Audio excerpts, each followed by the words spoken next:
Welcome back to my channel. For those of you that don't know me, my name is Tor and I am here to help better your business, better your career and better your life. Now make sure you subscribe to the channel if you haven't done so and hit the notification bell so you get all the updates on my latest activity. In this video, I'm going to be discussing Napoleon Hill's idea on autosuggestion and how you can use it to further success in your life. Now, for anyone who's caught my previous video about Earl Nightingale's views on success, you'll know that in The Stranger's Secret, Earl Nightingale coined the phrase, "we become what we think about."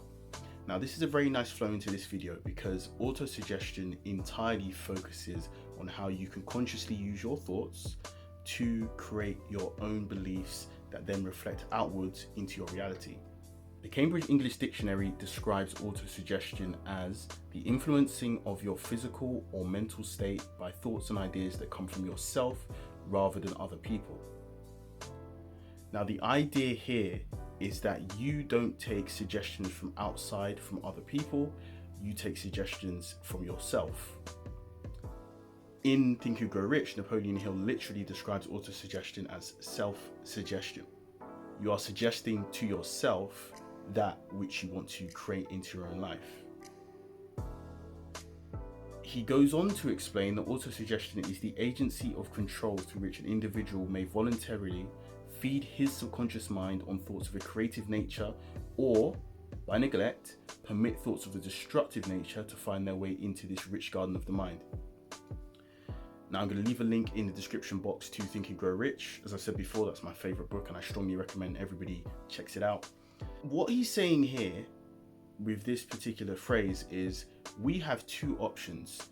We have ideas and thoughts and beliefs that can be creative by nature, or we have thoughts, ideas and beliefs that can be destructive by nature.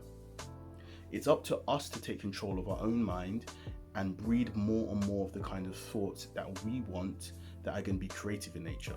Because creative thoughts are going to be one of abundance, success, happiness, joy. Destructive thoughts are going to be ones of scarcity, lack, sadness, depression. We want as many creative thoughts as possible. As I mentioned in the past, we become what we think about. The reason that happens is because you repeat things to yourself again and again and again and repeat thoughts to yourself. Your subconscious mind starts to believe that they are true. And as such, you start to act and experience things that align to what it is that you've been feeding your subconscious mind for this time. Your subconscious mind recognizes and acts upon only thoughts which have been well mixed with emotion or feeling. Plain, unemotional words do not influence the subconscious mind. As Napoleon Hill is saying here, your subconscious mind will accept information, but it needs to have some kind of emotion or feeling attached to that information in order for you to accept it as a new belief, in order for it to start auto-suggesting for you. Now, here's the idea. If you get a lot of people who maybe say bad things about you, maybe they say that you're ugly or you're a poor performer at work or you're not good at what you do or whatever, it's up to you to accept those beliefs as being true by assigning emotion to them. If you assign emotion to those beliefs, then your subconscious mind will start to assume that perhaps this is something that is a reality for us.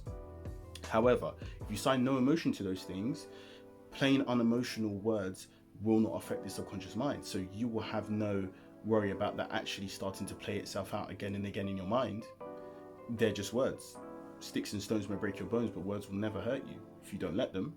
On the flip side, if you have a lot of positive statements come at you and you assign positivity to each of those statements, you can now start to use that to reprogram the subconscious mind.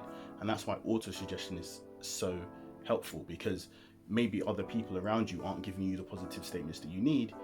Everything comes from within, so you can start taking control and doing those positive statements yourself on your own accord. So coming on to what the critical components of autosuggestion would look like then, the subconscious mind takes any orders given it in a spirit of absolute faith. You can feed your subconscious mind autosuggestive ideas all day long. Maybe you want positive ideas about your appearance or positive ideas about your performance at work.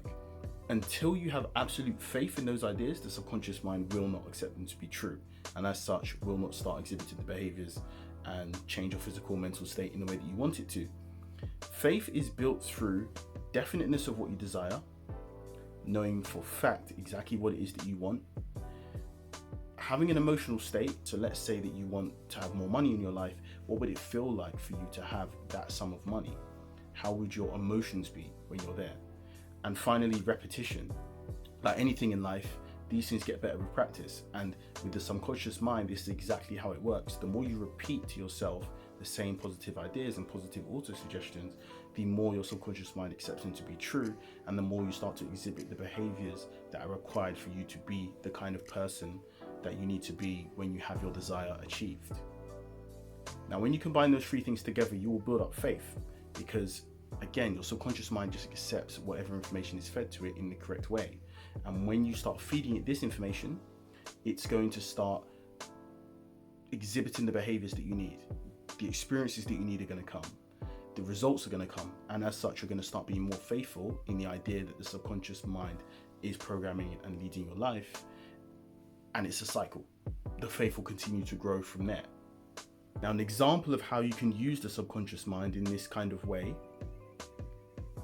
if you want to be a more confident public speaker, it's just an example I want to use because I went through this phase in my life when I was trying to get better at public speaking, and now I deliver public speeches to audiences at universities, business events, and so on, all just through having auto-suggestive practices in my mind from the past.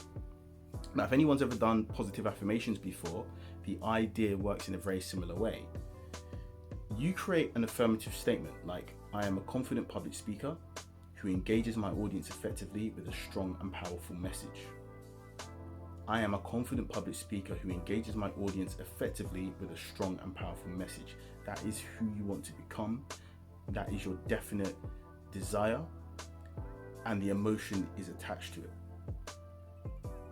Whilst you repeat these statements, you want to visualize yourself in front of your audience and feel the emotion of being a confident speaker. And a lot of people are going to say, well, if I'm an unconfident speaker, how would I know what the emotion of feeling like a confident speaker is like? My number one suggestion is you go and find a speaker that you idolize, or a speaker that you know is a confident speaker, and you go and research what they say it feels like for them to speak. That may mean you need to read someone's autobiography, a book where maybe they discuss what it's like for them, or maybe you need to just get a feel for the vibe and the energy that they give out when they're on stage. Either way, that will give you more context as to what it's like to be confident. Whenever I'm trying to create auto-suggestions in my life and I don't know exactly what the emotion feels like, I've tried my best to mimic it based on what other people's emotions have felt like when they've achieved that thing. So what I suggest you do is go out and achieve a desire. Determine one definite desire that you want to achieve, and then create a series of statements which imply that you have already achieved that desire, because that will help your subconscious mind be more faithful to the assumption if it believes that you've already achieved it. You want to write out a series of statements. It could be 5 statements, 10 statements, 20, 50, however many you feel comfortable with, and then repeat these statements to yourself twice a day and focus on the emotion and the feeling as if this is something that has already happened, as if this is something that has already been done. Note down the changes that happen in your habits and track the achievements as you work towards them. Usually it takes about 21 days for you to start actually feeling a difference in habits. That's how long it takes for human beings to start picking up habits naturally. Some people may be quicker, some people may be slower, but 21 days is a good benchmark. So around that time, start figuring out how your behaviors change and where you are towards achieving your desire. And then let us know what your desires are in the comments. Feel free to leave a comment below this video letting everyone know what your desire actually is. So that's an exercise for people to take away and take home.